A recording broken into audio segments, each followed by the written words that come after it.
Welcome to the 8th in a series of 10 CLE webinars. The title of today's presentation is Negotiating Skills for Mediators, Part 1, Divorce.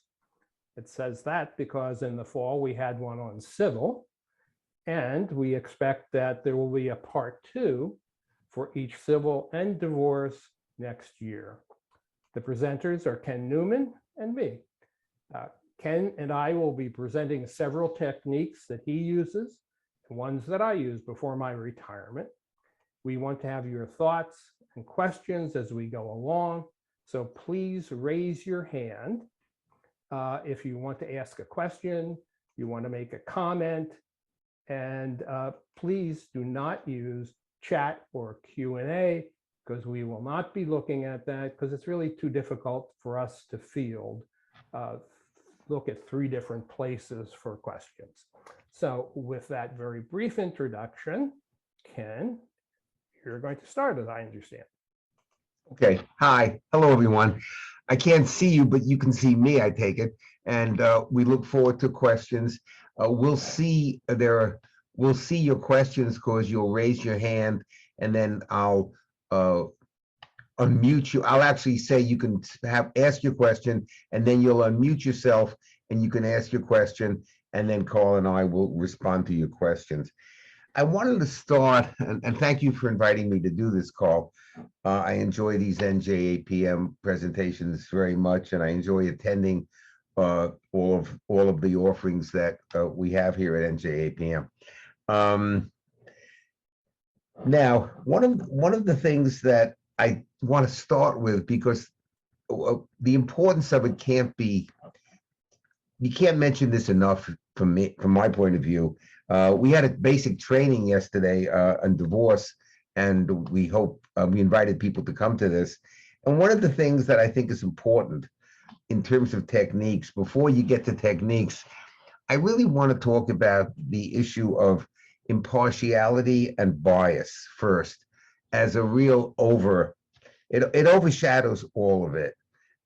We know that people are not always impartial, and by impartial, and we use impartial and neutral interchangeably, though some of us, myself included, at times make a distinction between the two. I'm not going to make that distinction today, but when we say impartial, we mean the ability to judge or consider something fairly without having your own interests or biases influence you at all. You're not going to be able to really do the same kind of work if you're not impartial and if you have biases. And we really need to be in touch today for sure, with all of our biases.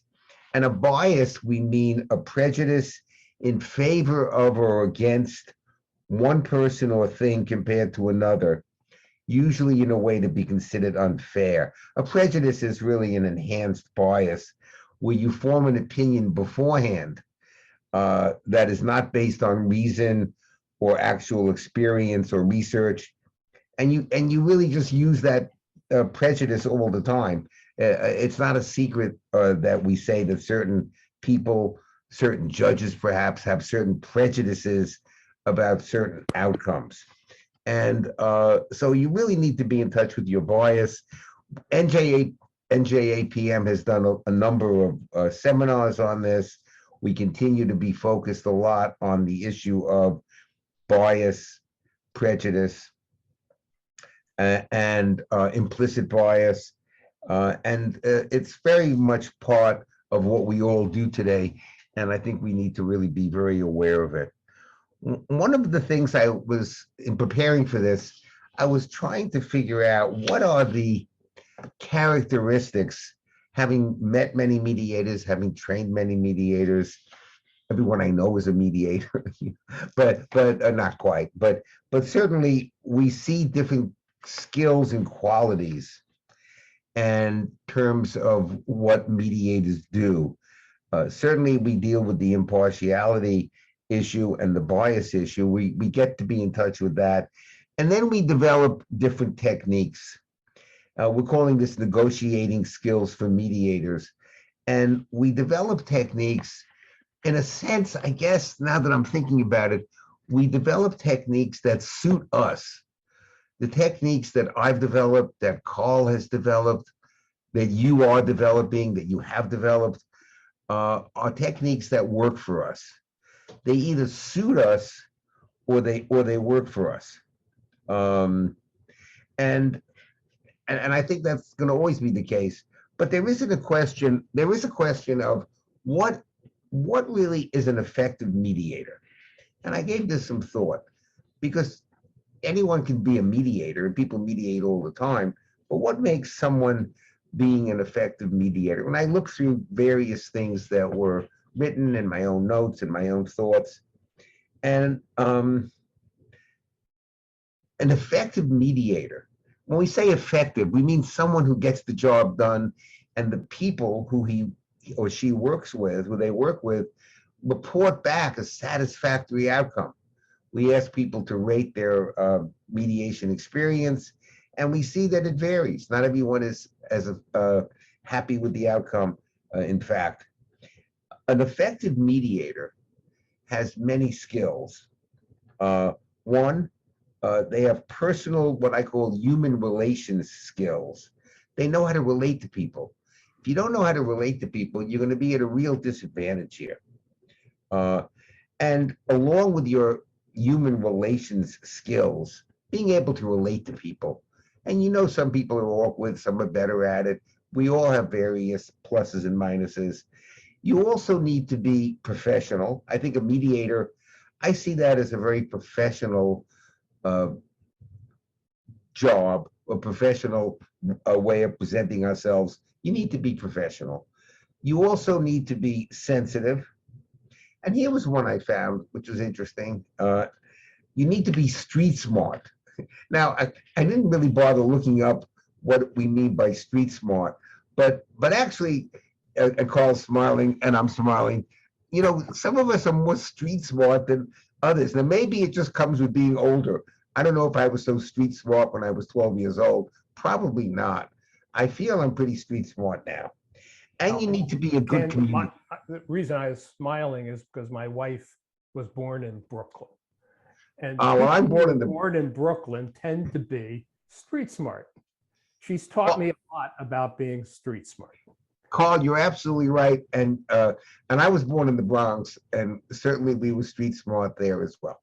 But for everyone else, they have to really work on it and get to it. Exactly. Yes, that's really interesting. Yeah. Street smart and being a good communicator. So an effective mediator combines all of these skills: personal human relation skills, being professional, sensitive, street smart. That's going to be a new term we're going to be working on, and being a good communicator as well. And I think that one of the skills I want to talk about developing is empathetic listening. And what do we mean by that? We mean that the mediator has to let people feel and know that they're an empathetic listener. Hey, Ken, you're talking, my topic's listening. Listening. Okay. I won't talk about it then. That's okay. You chime in when I talk. All right, good. Then I won't. So empathetic listening, which Carl is going to be speaking about, certainly. And right. And then the other, there's two parts to this whole process. There's listening and there's questioning. And I'm going to talk about questioning. And that we really need to do, oh, by the way, I see the attendees, just the number of people, but I don't see their names listed yet. So when they raise their hand, I'll see it, Carl. You have, I'm looking at it, you have to click on the participant thing at the bottom. Okay, which I'm doing that. And you see panelists, and then if you click on attendees, you'll see it. All right, hold on. I lost that. I'm following it right now. If you're following me, then you can do it, okay? Because I lost it. I have the whole speaker. Okay, I'm show non-video participants. Yeah, I lost the attendee view. Are you watching it for me? I am watching. Okay, good. All right.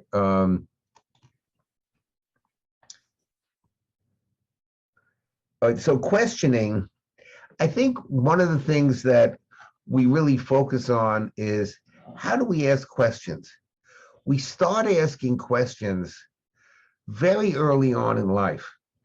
We start asking questions. I'm trying to think of the first questions we ask. Uh, they're usually something like, "Can I have a piece of candy?"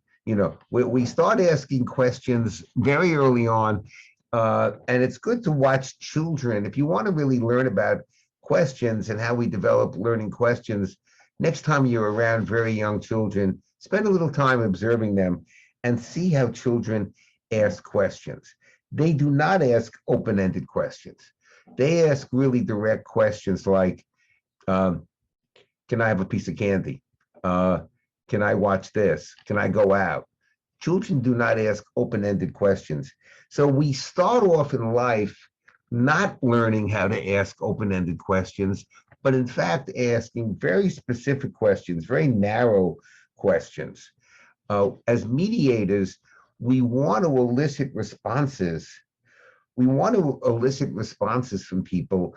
And the best way we learn on how to elicit responses is to ask very open-ended questions, which don't suggest an answer. And we talk about this in our mediation training, really practice. It's something worth practicing when you're back with people later today at work or at home, wherever you meet the people. Start getting into the habit and the practice of asking open-ended questions.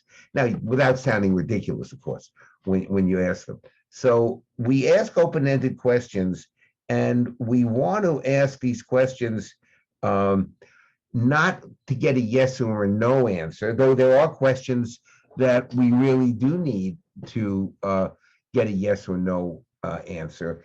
And one of the techniques, I think, in terms of questioning sometimes with people is to, and I see this almost, when I pay attention to this, I see it almost in every mediation session. When someone, one of the clients answers a question, but answers the question in a very they're not really answering the question. They're kind of being vague, and you have to pin people down. And so one of the techniques in questions, in addition to asking open-ended questions, you have to ask questions. And it sounds a little bit like the way a lawyer asking someone a question on the cross-examination will learn. See, it's interesting that we come to this field of mediation from various fields. And we see, among us, we have people who originally did work and still are doing work as lawyers. Some who are doing work as therapists. Some are doing work as financial professionals. And there are other people as well who've joined us, of course. But the way we learn to ask questions, as I started to think about this, is very different if you're a lawyer, if you're trained as a lawyer, or if you're trained as a therapist, for example. And we have to be aware of what our initial training and what we're comfortable with is when we start asking questions of clients. I think that we really want to follow the model that is more similar at times to the way therapists are trained to ask questions, which tend to be more open-ended rather than yes, no, as in, where were you at 8 p.m. on the night of the 14th? That's not such an open-ended question.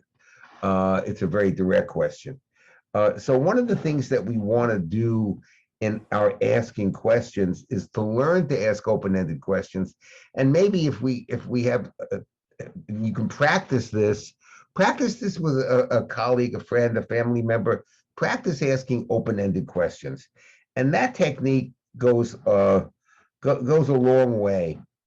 One of the things we want to do in asking questions also is to create options. We're really looking most often as mediators in creating options.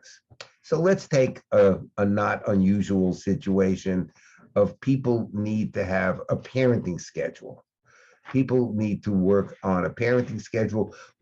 This comes from yesterday's basic training that we did here on this same screen with people yesterday in our first day of training, where we are kind of teaching people how to ask open-ended questions, how to ask questions. So let's take the situation very commonly in most mediations, a parenting schedule.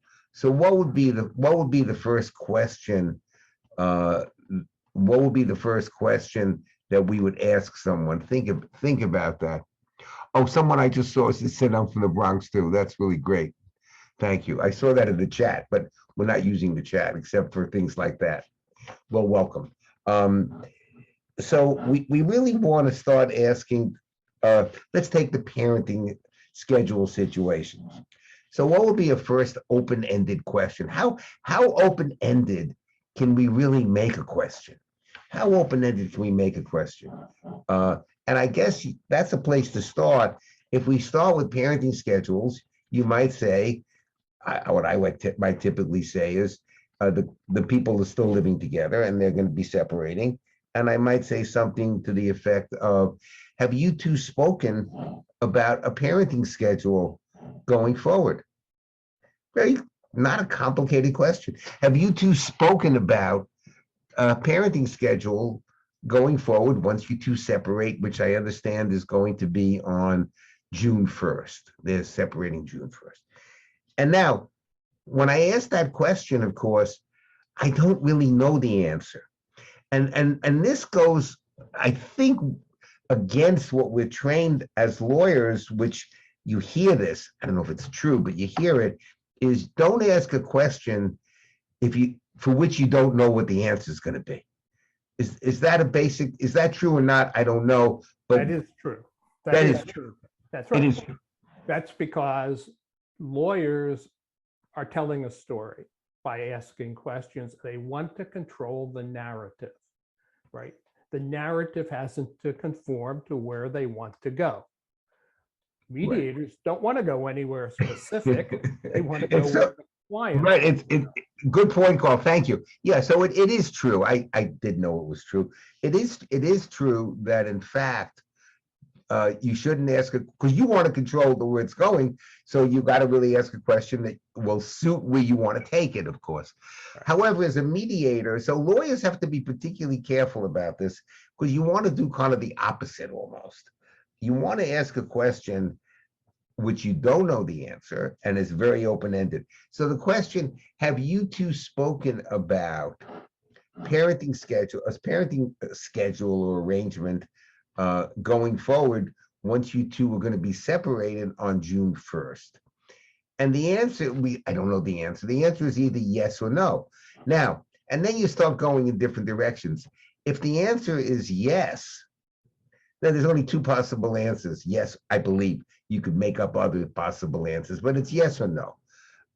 And we do ask yes, no questions all the time.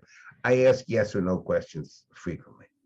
And so if the answer is yes, okay, now I say, well, tell me what it is. What is the schedule that you two have talked about? Now they'll answer that question. And I'm moving it in a direction. I don't really care what the schedule is most of the time. Why would I care? It doesn't affect me. But I do care that I help them come to an agreement on where it should go. So I say, they say yes. I say, well, tell me what you agreed to. And then they tell me a schedule. And then we go over it and we kind of fine tune it a bit. I'm going to understand things about the schedule that they don't really understand. I'm going to understand aspects of, well, but what time does your child get out of after school and who's going to pick you? I'm going to be able to ask those questions very specifically because I'm familiar with that. But I certainly want to know first if they have in fact gone over a parenting schedule going forward. Now, if they say no, so if they say yes, I'll go with it. Now, there was a time where someone gave me a schedule and I had the feeling that it wouldn't work. This is very early in my career, actually. Their schedule, they had two young children and their schedule was every other night. They were going to go back and forth every other night with a 4 and a 2-year-old. I didn't think that was necessarily a good idea. They didn't want to go too long without seeing their child or children. So I said, okay, I thought about it. I said, you sure you want that? They said, yes. I said, okay, fine. They called me like 2-3 weeks later and said, this isn't working out. Can we do something else? And then they came back. So my instinct, which was not to really question them too much about that, even though I thought it wouldn't work, turned out to be okay, because they tried it and they lost a few weeks and nothing bad happened and it didn't matter. But I kind of learned from that. That was very early on. And I kind of like to say, oh, you want to try that? If you might say now, I might say now, have you thought of any possibilities? And this is okay to say. I don't think it's leading the witness. Have you thought of any aspects of your proposed schedule that might not work out or be problematic? And if that's the case, what would you do about that? In other words, I might elaborate on it a little bit more. It's not yes or no. It's not black or white. And so the follow-up questions are really important. Have you two thought about a schedule, a parenting schedule going forward? Yes. What is it? And then I'm going to say, okay. And do either of you have any concerns about it? You see, you're always in a very delicate place.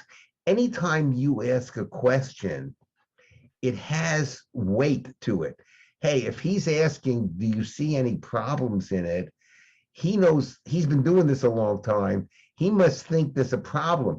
I don't want to make them think that I think it's a problem necessarily, or I might. You have to decide that also. You always have to be thinking about what, and this is a tough one, and you do it very quickly after a while. I'm always thinking about what will be the impact of my question on them. If I say, and it depends how you say it, they talk about a question and I say, oh. Depends how you say the word oh, great, or oh, you must be kidding.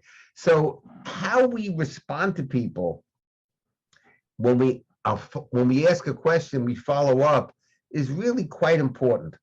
So I'm going to ask open-ended questions. I'm going to raise other questions. I'm going to ask them if they have any concerns. I'm going to follow up with them.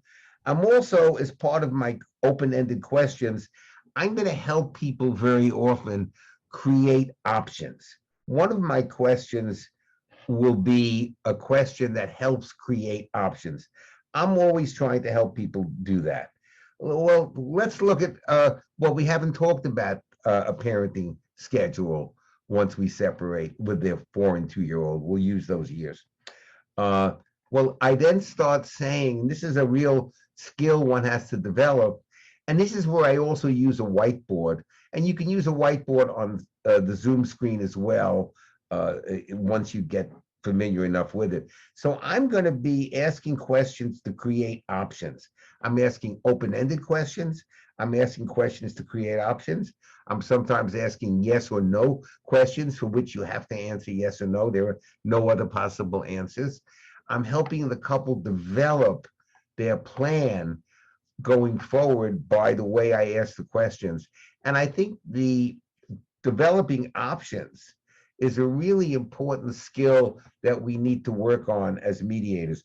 Well, have you thought of any other ways you might want to do this?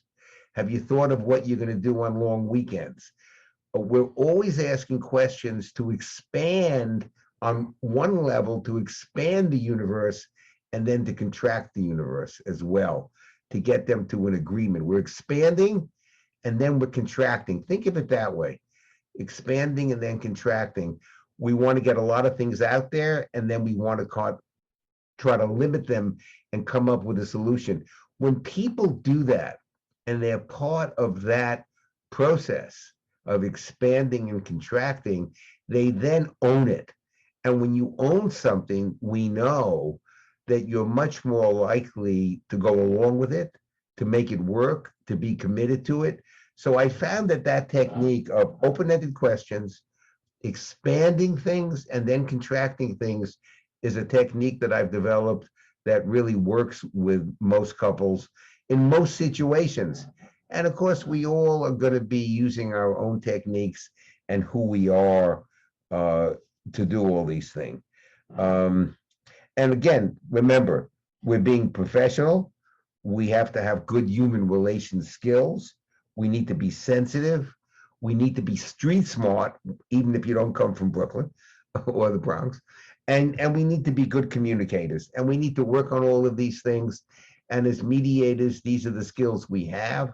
It's kind of why we became a mediator, perhaps, in the first place, because we had some of these skills already, and we're now perfecting them. So I'd be glad to take any questions and see if there's anything else, Carl, you want to ask me, or we can dialogue on it.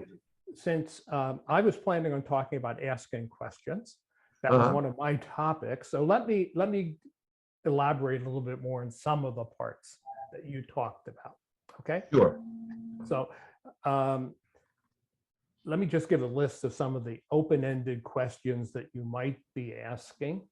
So it's something like, tell me what happened, tell me about your assets, you've been living apart for a while, so describe what your parenting plan looks like. What would you like to see happen? And you know, two questions I use all the time are Haynes questions, which are negotiating questions, which are, what do you want in order to agree to what your spouse is proposing? That's a great one to get people thinking and moving. And what will you give in order for your spouse to agree what you want? So it's sort of the opposite side of those. Those questions really get people thinking. Yeah, we see that in the Haynes tape in the training. He does a great job with those questions. He does, yes, he does. And it gets people to think outside the box. Because if you're thinking about, for example, equitable distribution, and you're saying, you know, well, what do you want? He wants 50%, he wants that.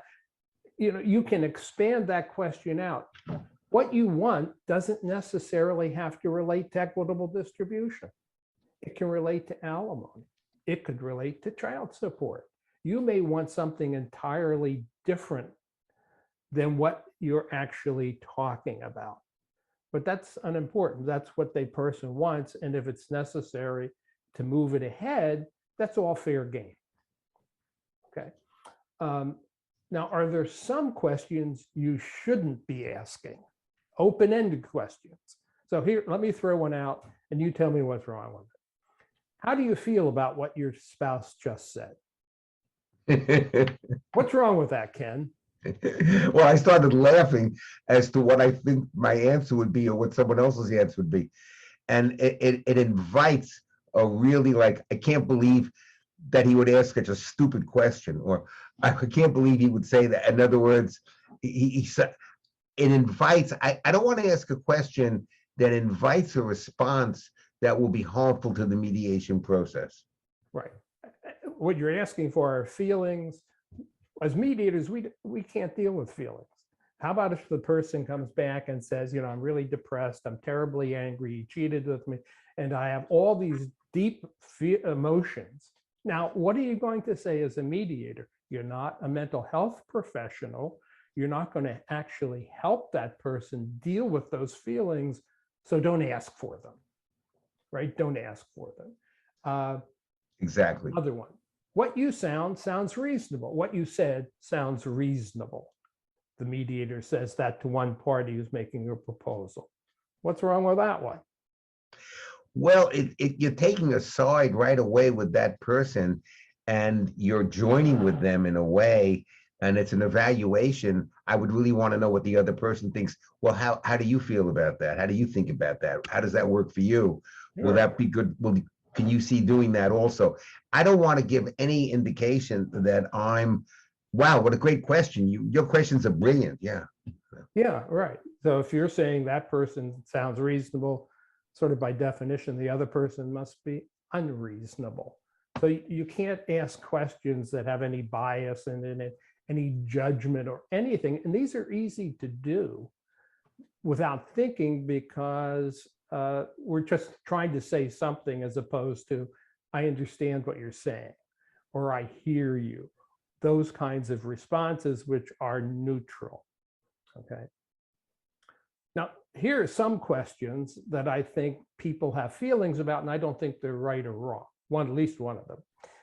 It's one that I've always used, and it may be because of my background as a lawyer and a business person, and one that is talked about and used in getting to yes. And it's the question of why and why not. I ask why a lot, and I ask why not a lot. Now, when I talk to my wife about should I use why, because some people think that puts people on the defensive, she says, oh yes, that you should reframe that, do something else. I don't get that at all. Do you get that? I hadn't thought about it till you just mentioned that. It depends how you say if you say it why. If you say it sharp, why, or I might say something like, and this may sound therapist like, can you tell us more about why you think that's a good idea? Can you tell us more about it? Yeah. Tell us more about it without. I think your wife is right on this one. You'll tell her I said that, of course. Okay. But, so let me read what it says in getting to yes. It says step 1, ask why. Ask why they take a particular position. You're not asking for justification of this position, but for an understanding of the reasons, hopes, and fears. And it seems to me when I go through this, men seem to have less problem with why than women and mental health professionals. And of course, if you're with someone who's a woman and a mental health professional, there's no question. You're done. You're just done. Okay. So that's a very good point, Carl. And I think it depends, as you were saying, is how you say it or why. Or yeah. Why? No, you're just saying it neutrally. Okay, now here's a question that I once asked. I was concerned when I asked it, and I'm still concerned about it today, and I'm not sure I would do it again. But let me give you the background. This was many years ago, and I had a spate of cases that involved parenting, and the woman would say, the wife would say, it's just not in the best interest of my children to have any overnights with the father during the week, right? And so I said, and as I said, I don't know whether it was right then, I just took a wing at it. And I said, is it in your best interest or the best interest of your child? Well, you caught her on the word why. I like that. You caught her. She said it's not in my. She used the word my. No. She said it's not in the best. It's not in the best interest of the child. No, when you first said it, you actually paraphrased her. It's not in the best interest of my children. My children. Yeah, okay. But she didn't say the children or our children in his presence. She said, I would have caught her, I think maybe you did, when she says it's not in the interest of my children. When I hear that, I correct it to, oh, of course you mean our children or the children. I correct the use of that pronoun because I don't want people to take on that possessive my children point of view. Right, but my question really went differently, which is when you say not in the best interest, is that really your best interest or the children's best interest? You know, and so it really went to motivation. And I was really surprised. She took a few seconds and she said, you know, it's really in my best interest for the children not to do. Now, I thought it was interesting. Well, she said it right. She wasn't defensive when she said it. No, she just said it like, yeah, that's really right. It's really in my best interest. I don't want to give them up. Or I don't want it, whatever it is. I'm not sure I would ask that question again. I'm not. It's not good for my schedule. You picked up on it, and she didn't get upset by your question apparently. No. Would you ask that kind of question? I wouldn't ask you quite like that, perhaps. I would be afraid.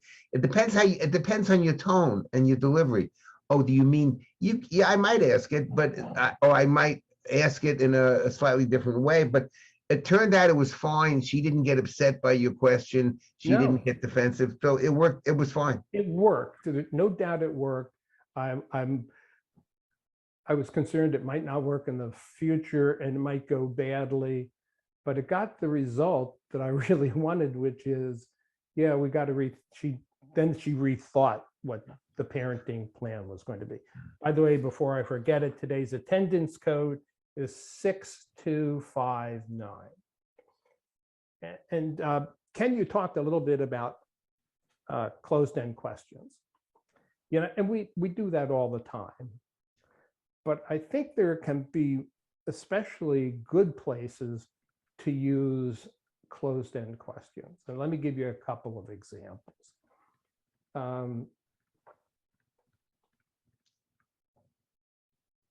Selling the house.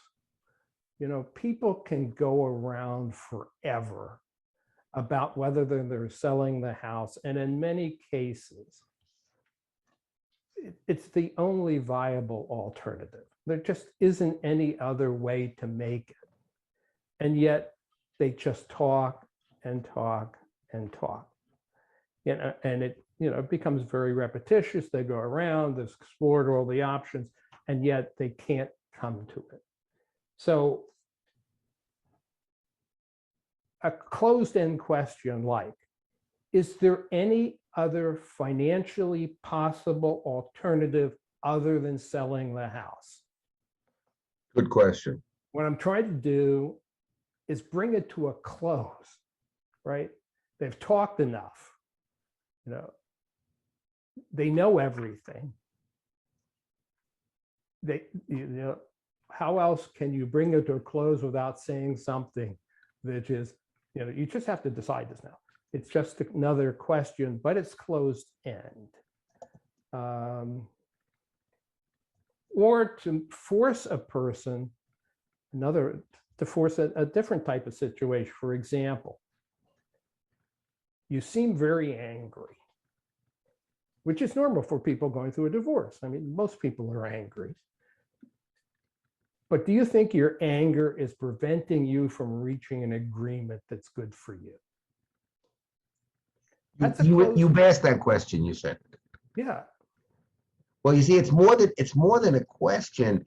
The first part of it is you're making an interpretation or an observation.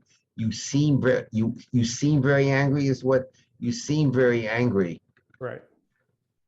Yeah, I don't know that I've ever said that. Or I'm sure I have, but I don't recall. You seem angry, or I don't know. It may be harsh to some people. I think you have to know who your audience is. You seem angry. Depends how you say it. Oh, you seem angry. Or is this, you seem upset? I might use the word upset. I mean, anger is a very complex emotion, and I don't know that people like to be told that they are angry or they seem angry, as opposed to, are you angry? Are you upset? I might soften it a bit. I understand there are situations where it's appropriate, but there are situations where you might want to soften it also, I think. Okay. So those are two questions, I think, those closed-end questions that you might ask to get, you know, to get some closure, to get people to address a problem, so that it's not always those open-ended questions that we ask. Yeah, I agree. Yes, of course. Good point. Yes. Okay. So now we've beat that one.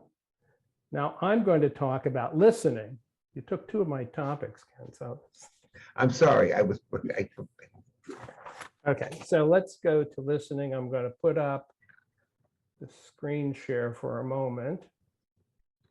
Hold on.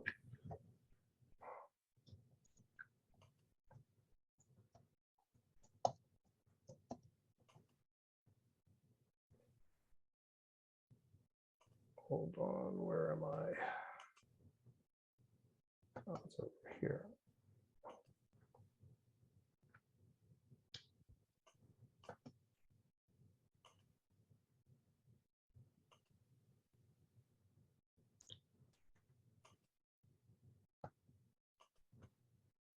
Okay. Whoop. Wrong questions.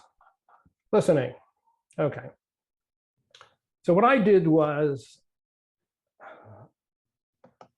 I sort of reflected back on a lot of the courses or presentations we've had at NJAPM, annual conferences, other places, right? And what you seem to be hearing is that, and it's not just there, but in the sort of the popular literature, that passive listening or just listening they're often grouped together. Sometimes people make distinctions, but it's often described as being inferior to active listening. And then you try to find out what's active listening. And so I went through a number of articles, some by lawyers, some other places. I mean, none of them just really off the wall. And here are some of the things I came up with. One is be attentive, ask open-ended questions, ask probing questions, request clarification, paraphrase, be attuned and reflect feelings. Now we're back to feelings again. Summarize. Now that you get down to only 6, paying attention, withholding judgment, reflecting, clarifying, summarizing, sharing. Now I got a list of 5. Listen to unravel deep-seated issues that may not be explicit. Listen to engage, listen to reframe, listen to emphasize, listen because it is dialogue. And then 4, take notes, observe body language, don't focus on your response, and summarize what the other person has said. So overall, there are 21 items listed here. 17 of them are unique. They're just new. They're not repetitive. And that's a lot of things. And often you get the feeling that when you are actively listening, you are doing a lot of stuff. You're always in motion. And there is very little of just listening. So I don't think that's what this is like, okay? So here's my take. Active listening is just part of listening. We do it every day when we have a conversation. And we should know when to just listen and when to be more active. So let me tell you a story. Probably a lot of you can relate to this. 20 years ago or so, my wife would come home from work and she would start telling me about something that happened during the day.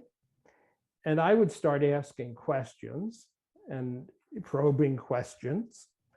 And I would say, well, have you thought about doing this? And we used to get into these arguments. She said, can't you just listen to me? Don't problem solve, just listen to me. So we went around and around for this for a while. And we finally came up with a protocol, which is if she wanted me to listen to something and be more interactive, she would say, I want your opinion. And unless she said those words, I was just to sit there and listen, okay? So I think there are times in a mediation session where we should just be listening. People want to tell us something. And when they want to tell us something, we should just be listening and with the minimal amount of intervention to know that we really are listening to them. Then we need to know when to listen, to just listen, and when to be more interactive. And those could be some of the things like asking questions, etc. Okay. The next piece is don't try, be aware of your own body language when you're listening to clients. Okay. I mean, I like to get at the edge of my chair. I like to look at people very directly. I like to look them in the eye. Now, why is that? It's because they believe that when I am doing those things, I am really listening to them. So it's important for them. That's how most people judge whether you're listening, whether you're looking at them, etc. So we should do that so that they think that we are doing that, which we are in fact. I don't try to figure out what the body language of other people means, because that takes a lot of time. It may be wrong. If you listen to the webinar earlier in the year, most of what we think of body language signals are just not correct.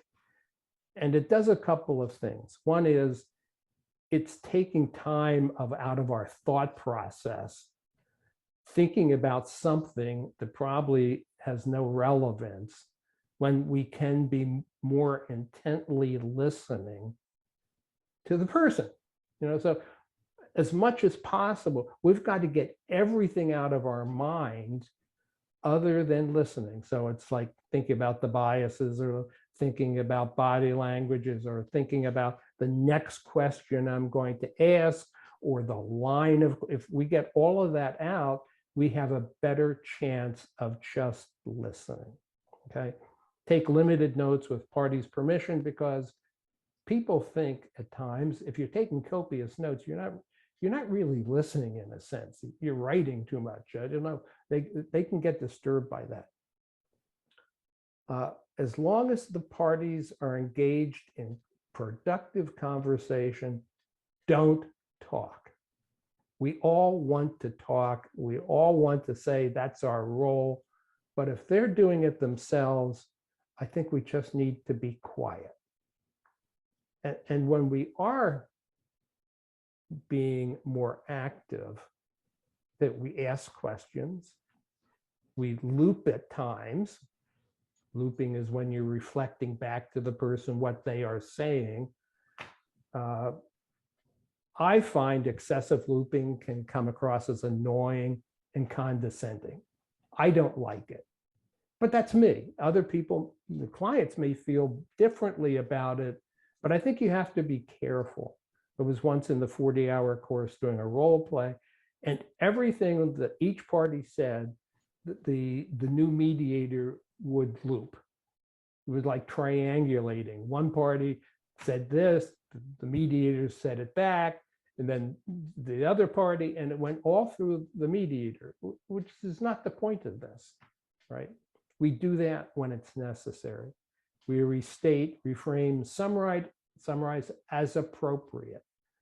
Use silence, and be careful of some of the interjections that we make for the purpose of showing that you are listening. So for example, yes, that sounds reasonable. We talked about those. You have to be careful. And after all, why are we saying these things? We're only saying them so they give a clue that we really are paying attention to them and we're not sleeping with our eyes closed, right? You want to say it, but just be careful of what you say. Now, here's something that people don't often talk about, which is, what are we listening for, right? They were saying we ought to be listening, but what are we listening for? So here are some of the things I think we're listening for. A person's story. And if we're listening to a person's story, that is one of the times I think you got to listen. Just listen. It's a story. Just listen to the story. Some people caucus with each party at the beginning. Each party tells their story. Remember, it is a story. It's not a set of facts. Each party on sort of the same facts is going to have a different story. So listen to it like it is a story, but just be listening. Listen for a person's position, a reason for the person's position, facts. We obviously need to listen for facts, and we've got to put those down in some way because they get lost easily.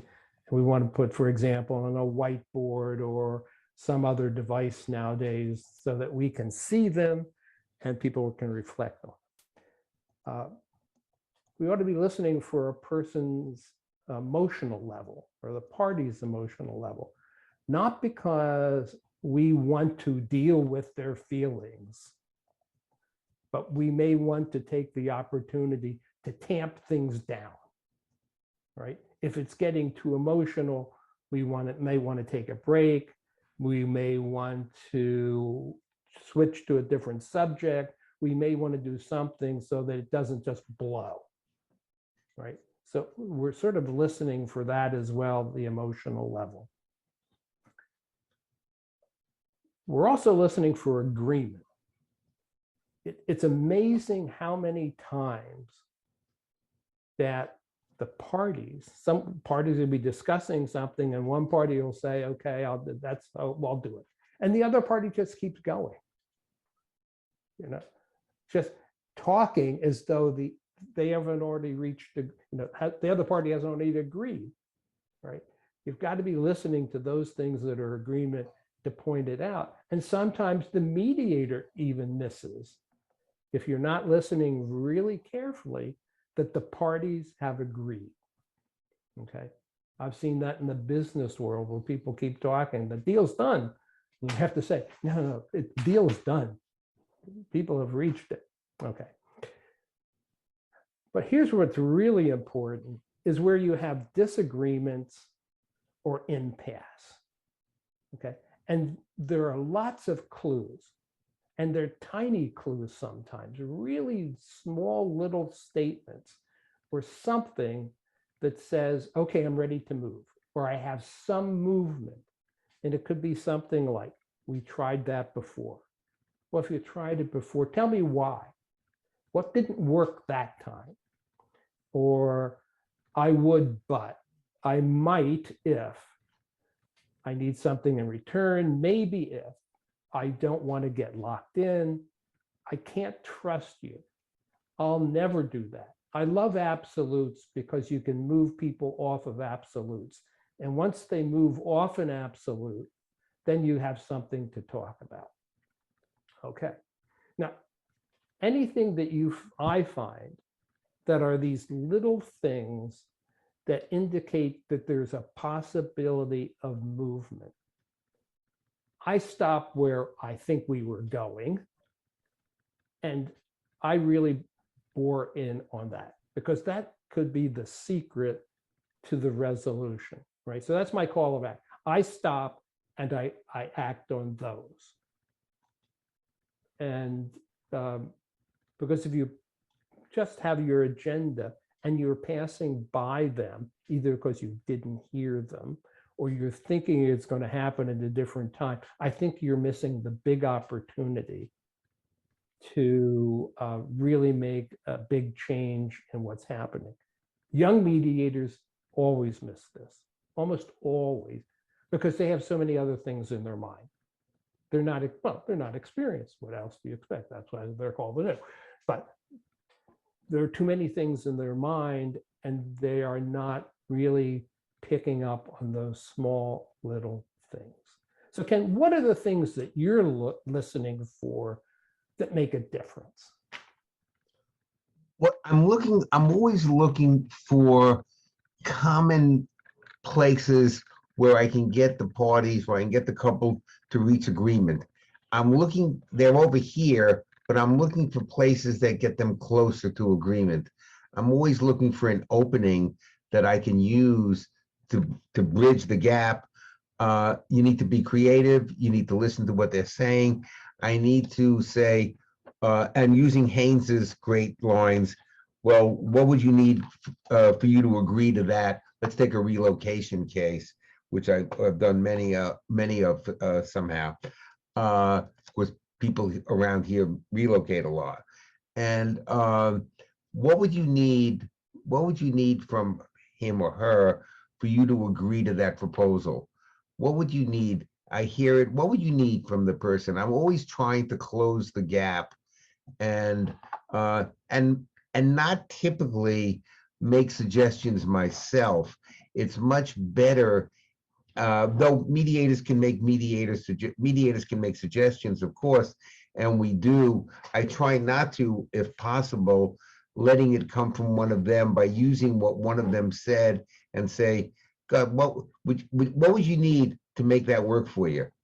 Oh, if I could have every Thanksgiving, it would work, or if she did 3/4 of the driving, I wouldn't object to the relocation request, for example. So I'm looking for places to bring to work on consensus. That's what I'm doing. I'm doing it all the time. That's Right. really what I'm doing mostly. Do you draw much of a distinction between listening and active listening? Do I? No, I don't draw such a distinction. No. Active listening. I mean, is there such a thing as inactive listening or not paying attention? I mean, to me, listening is yes, we're talking about active listening. All of it. Yeah. You mean you're saying listening, whether it's just listening or active listening, it's part of the same thing. Right. Do we have any? Are there any questions from the people who've come to this? Apparently not. Let me just say. Oh gosh, we covered everything so well that there's no questions. There are no questions. So let me ask you another question. Have you had? I'm sure you had those experiences where you hear something from one of the parties. It's a really small. It might be a really almost like a giveaway that sort of unravels the whole thing. Have you experienced that kind of? I'm sure I have. Nothing immediately comes to mind, but as you say that, sure. Yeah. Again, while nothing comes to mind, it's easy to picture someone says one thing, and but that situation didn't just happen right then. It's been building up in the session or sessions, and you really don't want to get it that close. Usually, we don't want that to happen. Unraveling isn't a good thing. So I think as we get more experience, we can see some of the signs that are coming up before that are going to lead to that in a sense. So we don't want to let it get to the unraveling stage. We want to head it off way before that. Is my so when one of the things I talked about was sort of sensing where the level between the parties is increasing, and it's sort of like it now looks like a danger sign. How do you intervene where you can see that something is going to be, if it continues the way it is just going to blow up? I think this is a good question. I think I'm on the side of intervening earlier rather than later. One, because I can see it happening.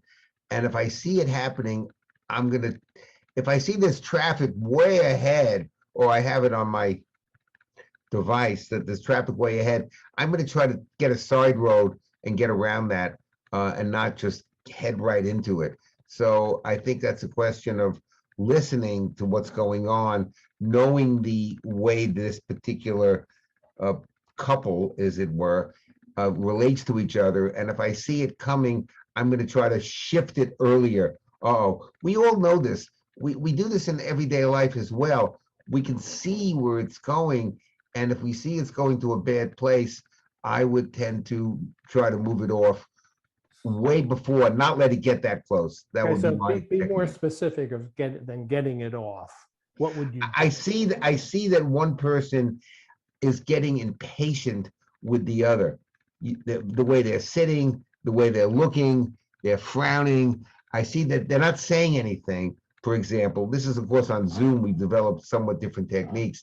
I see that they're getting impatient, and their way of doing it is to let it build up to a certain point, and then they explode, if you will, to use that word. They don't really explode, they more likely implode. But it's going to happen that they're going to explode.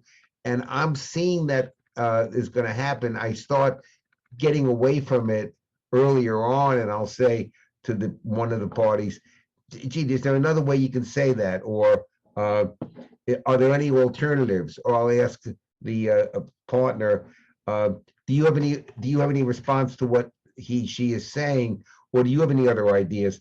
I'm not going to let it play out. Now, maybe I can do that to a fault, not let it play out. But I'm going to be someone who's likely, in my own experience, in most cases, not always, to come in with an intervention sooner rather than later. I've had very few people, run out to leave my office in the middle of a session. Certainly people have, and on Zoom it hasn't happened at all. But I'm going to try to anticipate where it's going and really stop it sooner rather than later is my way of doing it. And redirect it. Might you just move to another topic and say, we'll come back to this? Yeah, that's a good point. Yes, I might do that. I tend not to do that, but sure, there are times when, gee, why don't we get, yeah, of course I do that. As in, why don't we get back to that later? Let's put that on the side for now. Oh, did you read the code yet? Someone just asked. I did read the code, but I'm going to read it again. It's 6259. 6259. Oh. So my sense on that would be, yeah, I might say, sure. Why don't we get back to that later on? My tendency, I think, though I haven't kept real track, is not to do that. I don't think I'll do that a lot. I'm going to try to work on that now. I'll try to redirect it. I'll try to say, gee, are there any other options? It seems like we're at a place where there are no good options. Can anyone think of other good options? Or, yeah, I can imagine saying, why don't we get back to that later? But I tend not to do that now that you're great question. And I tend not to do that.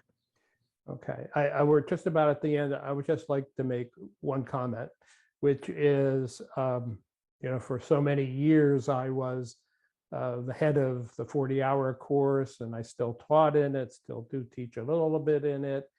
And it's one of the main places that I learned other techniques, watching Ken, watching other people do things, to see how they worked and whether I would want to use them. And Ken was always encouraging to try it. Yeah, just try it. And I think one of the problems we have as mediators is that we don't get exposed to these different things enough. So we tend to keep doing the things we are doing and not thinking about it enough. So the more opportunity we all get to look at other people, hear ideas, suggestions, I think the better off we are going to be as mediators, because something might strike us and say, I can try that. I can do that. It's just something else that, might work. So I encourage people always to watch it, role plays, even get more training courses, because I think it does raise our exposure level to things that might be worthwhile. So with that, I want to thank you, Ken. Thank you, Paul. Always a pleasure. Always. And maybe next year we'll do another one. I'm ready when you are, Paul. Okay, everyone have a great day, great week. And next Monday is another one, which is somewhere. What's my schedule? I don't know where it is. Yes, okay, next week is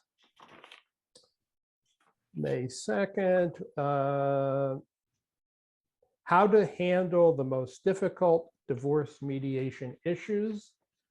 And then our last one for the season is in June, which is a demonstration of mediation arbitration by John Sands. That one will be postponed 1 week, and I'll send out a notice about that. And that will be the end of this webinar season. So thanks for everyone for attending, and we'll see you later.